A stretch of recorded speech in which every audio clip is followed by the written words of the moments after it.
ಸಿರಾ ತಾಲೂಕು ಕಚೇರಿ ಸಭಾಂಗಣದಲ್ಲಿ ತಾಲೂಕು ಮಟ್ಟದ ಜನಸ್ಪಂದನ ಕಾರ್ಯಕ್ರಮವನ್ನು ಜಿಲ್ಲಾಧಿಕಾರಿ ಶುಭ ಕಲ್ಯಾಣ್ ರವರ ನೇತೃತ್ವದಲ್ಲಿ ನಡೆಸಲಾಯಿತು.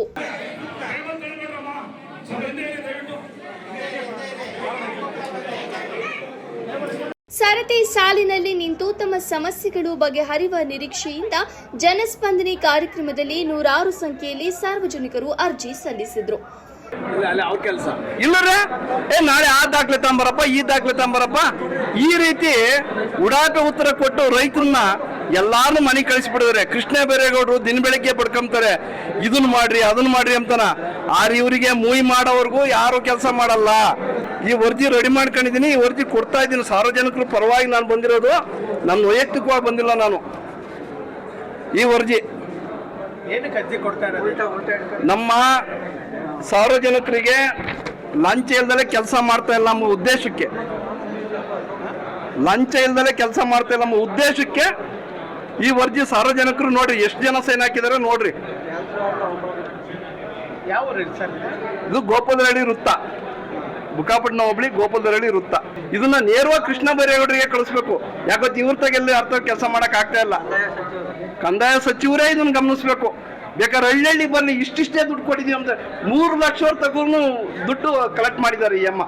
ನಮ್ಮ ಹೆಸರು ಚಾಮರಾಜು ಅಂತ, ಬೆಂಚೆ ಮಾಜಿ ಗ್ರಾಮ ಪಂಚಾಯತಿ ಸದಸ್ಯರು ಮತ್ತು ವಿತ್ತು VSSN ಅಧ್ಯಕ್ಷರು.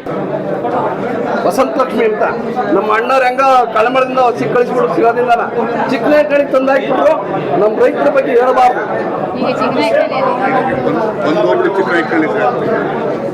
ಮೇಡಮ್ ಅರ್ಥ ಮಾಡ್ಕೊಳ್ಳಿ ಮೇಡಮ್, ಭಾರಿ ಹೇಳಬಾರ್ದು. ದೊಡ್ಡ ಸ್ಯಾಡು ಅಣ್ಣ, ನೀನೇನೋ ರೈತರಿಗೆ ಒಳ್ಳೇದು ಮಾಡ್ದಣ. ನಿಜಕ್ಕೂ ಈ ಕೆಲಸ ಬೇಡ. ಇಂಥ ಯಾಕೆ ಕೇಳಿದ್ದೇನೆ ಮಾತಾಡಕ್ಕಲ್ಲ. ಅವ್ರು ದೊಡ್ಡವರು. ಅವರು ಏನಮ್ಮ ಇದು? ದುಡ್ಡು ಕೇಳ್ತಾರ? ಭಯಂಕರ ದುಡ್ಡು ಬಿಡ್ರಿ. ನಮ್ಮ ನೇರವಾಗಿ ರೈತರು ಸಿಗಲ್ಲ. ಅವ್ರದೇ ಒಂದು ಟೀಮ್ ಇದೆ ದುಡ್ಡು ಶುರು ಮಾಡಕ್ಕೆ. ಆ ಟೀಮ್ ಬಂದ್ರು ಮಾತ್ರ ಕೆಲಸ, ಇವ್ರ ಕೆಲಸ ಇಲ್ಲ. ಒಂದು ನಿಮಿಷ ನಂದೇನಿಲ್ಲ ಅಣ್ಣ, ನಮ್ಮ ಸುಪ್ರೀಂ ಕೋರ್ಟ್ ಆಯ್ತು. ನನ್ನ ಕೆಲಸ ಏನಿಲ್ಲ. ಬೇಕಾದ್ರೆ ಯಾವ್ದಾರ ಒಂದು ಅರ್ಜಿ ಇದ್ರೆ ನಮ್ದು ಅರ್ಜಿ ಇದ್ರೆ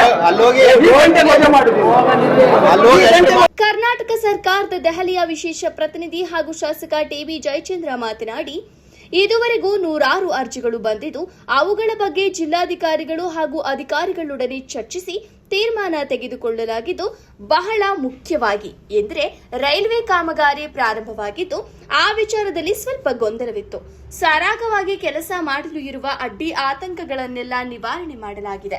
ಈಗ ಬಂದಿರುವ ಅರ್ಜಿಗಳ ಪೈಕಿ ಬಗರ್ ಹುಕುಂ ಸಮಸ್ಯೆಗೆ ಸಂಬಂಧಪಟ್ಟ ಅರ್ಜಿಗಳೇ ಹೆಚ್ಚಾಗಿದ್ದು, ಇದಕ್ಕೋಸ್ಕರವೇ ಕಮಿಟಿ ರಚನೆ ಮಾಡಿ ಜಿಲ್ಲಾಧಿಕಾರಿಗಳೊಡನೆ ಚರ್ಚಿಸಿ ತೀರ್ಮಾನ ತೆಗೆದುಕೊಳ್ಳಲಾಗುವುದು ಎಂದು ಹೇಳಿದರು. ಅದನ್ನ ಕಾಮಗಾರಿಗೆ ಚಾಲನೆ ನೀಡೋಗಿದ್ರು.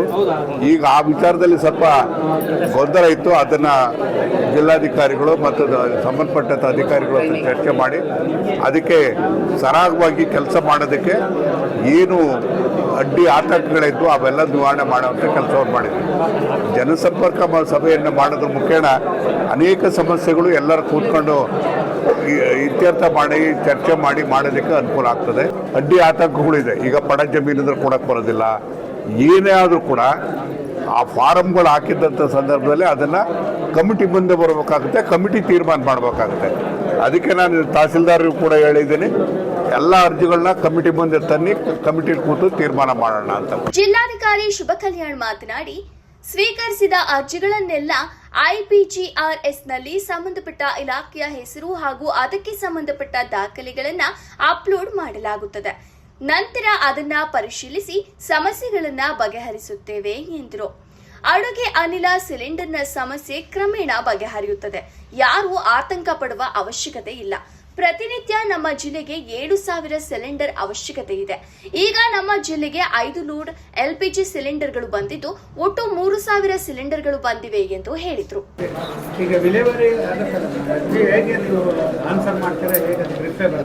Integrated public grievance redressal system IPGRS ಅಂತ ಆನ್ಲೈನಲ್ಲಿ ಒಂದು ಪೋರ್ಟಲ್ ಇದೆ. ಸೊ ಗೌರ್ಮೆಂಟ್ ಆಫ್ ಕರ್ನಾಟಕ ಅವರು ಹೇಳಿದ್ದಾರೆ ಆ ಪೋರ್ಟಲಲ್ಲಿ ಪ್ರತಿಯೊಂದು ಅರ್ಜಿ ಕೂಡ ಎಂಟ್ರಿ ಮಾಡಬೇಕು ಅಲಾಂಗ್ ವಿತ್ ದ ಡಾಕ್ಯುಮೆಂಟ್ಸ್. ಈಗ ಕೆಲವರು ಸಪೋರ್ಟಿಂಗ್ ಡಾಕ್ಯುಮೆಂಟ್ಸ್ ಕೊಡ್ತಾರೆ, ಅದು ಕೂಡ ಅದರಲ್ಲಿ ಅಪ್ಲೋಡ್ ಮಾಡ್ತೀವಿ ಮತ್ತು ಸಂಬಂಧಪಟ್ಟ ಇಲಾಖೆ ಯಾವುದು ಅಂತ ಅದರಲ್ಲಿ ಹಾಕ್ತೀವಿ. ಸೊ ಅದರಿಂದ ಕೂಡ ನಾವು ರಿವ್ಯೂ ಮಾಡ್ತೀವಿ. ಸೊ ಈಗಾಗಲೇ ನಾವು ಗುಬ್ಬಿ, ಕೊರಟಗೆರೆಯಲ್ಲಿ ಮಾಡಿದ್ದೀವಿ. ಅದೇ ರೀತಿಯಲ್ಲಿ ಶಿರಾದಲ್ಲಿ ಕೂಡ ಇವತ್ತು ಹೆಚ್ಚಿನ ಸಂಖ್ಯೆಯಲ್ಲಿ ಜನರು ಬಂದಿದ್ದಾರೆ ಮತ್ತು KSRTC ಅವರಿಗೆ ನಾವು ಸೂಚನೆ ಕೊಡ್ತೀವಿ, DC KSRTCಗೆ ಮತ್ತು ಇಲ್ಲಿ ಯಾರು ಡಿಪೋ ಮ್ಯಾನೇಜರ್ ಇದ್ದಾರೆ ಅವರಿಗೆ ನಾವು ಹೇಳ್ತೀವಿ. ನಿಮಗೆ ಪ್ರತಿ ಸತಿ ಅವ್ರೇನು ಹೇಳ್ತಿದ್ದಾರೆ, ನಾವಿಲ್ಲ ಟ್ರ್ಯಾಕ್ ಮಾಡ್ತಿದ್ದೀವಿ ಸ್ಟೂಡೆಂಟ್ಗಳು. ನಿನ್ನೆನೂ ಸ್ಟೂಡೆಂಟ್ಗಳು ಸುಮಾರು ಒಂದು 200 ಜನ ಹೋಗಿ ಸ್ಟ್ರೈಕ್ ಮಾಡಿದ್ದಾರೆ. ಪ್ರತಿ ಸತಿ ಇದೇನೆ ಹೇಳ್ತಾರೆ. TC ಅವ್ರು ಕರೀರಿ, ಕೇಳೋಣ, ಇಲ್ಲಿನೇ ಕೇಳೋಣ. ಡಿಪೋ ಮ್ಯಾನೇಜರ್ ಏನಪ್ಪ ಒಂದು ಬಸ್ಸು ನಿಮ್ಮ ಮೇಲೆ ಏನಾದರೂ ಆಕ್ಷನ್ ತಗೋಬೇಕಾ? ಮತ್ತೆ ಯಾಕೆ ಮಾಡ್ತಾ ಇದ್ದಾರೆ? ಅಲೋನೆ ಮಾಡ್ಸಲ್ಲ. ಈಗ ನಾನು ವಾರಕ್ಕೊಂದು 2 ಫೋನ್ ಅಂತೂ ಇರುತ್ತೆ ನಿನಗೆ, ನಿಮ್ಮ ರೂಟ್ ಹೋಗ್ತಾ ಇಲ್ಲ, ಬಸ್ ಹೋಗ್ತಾ ಇಲ್ಲ ಅಂತ ಹೇಳಿ. ಹೇಳಿದ ಮೇಲೆ why are you not doing it? ನಿನ್ನೆ ಎಲ್ಲ ಮಕ್ಕಳೆಲ್ಲ ಹೋಗಿ ಪ್ರತಿ ಸತಿ ಯಾವ ರೂಟ್ ಆನ್ಸರೇ ಮಾಡಲ್ಲ ಸರ್. ನೀವು ನಾನು ಎಲ್ಲ ಬಂದು ಸ್ಟ್ರೈಕ್ ಮಾಡೋದಲ್ಲ ಸರ್ ಮಕ್ಕಳು. ಯಾವ್ದು ಹೇಳಿ?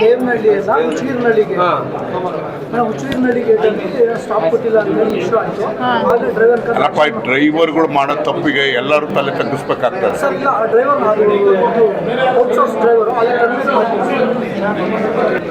ಆಮೇಲೆ ಒಂದು ಹೇಳ್ತೀನಿ ಮೇಡಮ್, ಏನಾಗ್ತದೆ ಬೆಂಗಳೂರಿಂದ ಬರ್ತಕ್ಕಂಥ ಬಸ್ಗಳಲ್ಲಿ ಸಿರಾದ್ರೂ ಸ್ಟಾಪ್ ಕೊಡೋಲ್ಲ, ಒಳಗಡೆ ಬರಲ್ಲ, ಒಳಗೆ ಬರೋದಿಲ್ಲ.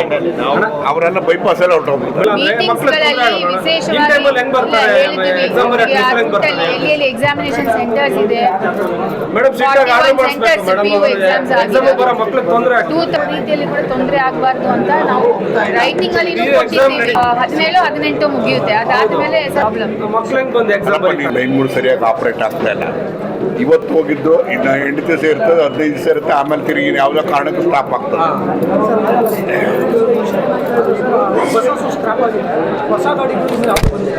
ಈಗ ನಮ್ದು 93 ರೂಟ್ಸ್ ಇದೆ, 93 ಬಸ್ಸಸ್ ಇದೆ. ಸೊ ಮಧ್ಯದಲ್ಲಿ ಯಾವ್ದಾದ್ರು ನಮಗೆ ಬೇರೆ ಕಡೆ ಎಲ್ಲಿನೂ ಈ ತರ ಪ್ರಾಬ್ಲಮ್ಸ್ ಇರಲಿಲ್ಲ. ಗುಬ್ಬಿಯಲ್ಲಿ, ಕೊರಟಗೆರೆಯಲ್ಲಿ ಇಲ್ಲಿ ಇಷ್ಟೊಂದು ಪ್ರಾಬ್ಲಮ್ಸ್ ಸಿರಾದಲ್ಲಂತೂ ಯಾವಾಗಲೂ ಪ್ರಾಬ್ಲಮ್. ಇವತ್ತು ನಮ್ಮ ಜಿಲ್ಲೆಗೆ ಸುಮಾರು 5 ಲೋಡ್ಸ್ LPG ಸಿಲಿಂಡರ್ ಬಂದಿದೆ. ಒಂದೊಂದು ಲೋಡ್ ಅಲ್ಲಿ ಸುಮಾರು 600 ಸಿಲಿಂಡರ್ಸ್ ಬರುತ್ತದೆ. 3000 ಸಿಲಿಂಡರ್ಸ್ ಇವತ್ತು ನಮ್ಮ ಜಿಲ್ಲೆಗೆ ಬಂದಿದೆ. ನಮ್ಮ ಜಿಲ್ಲೆದು ಡಿಮಾಂಡ್ 7000 ಪರ್ ಡೇ.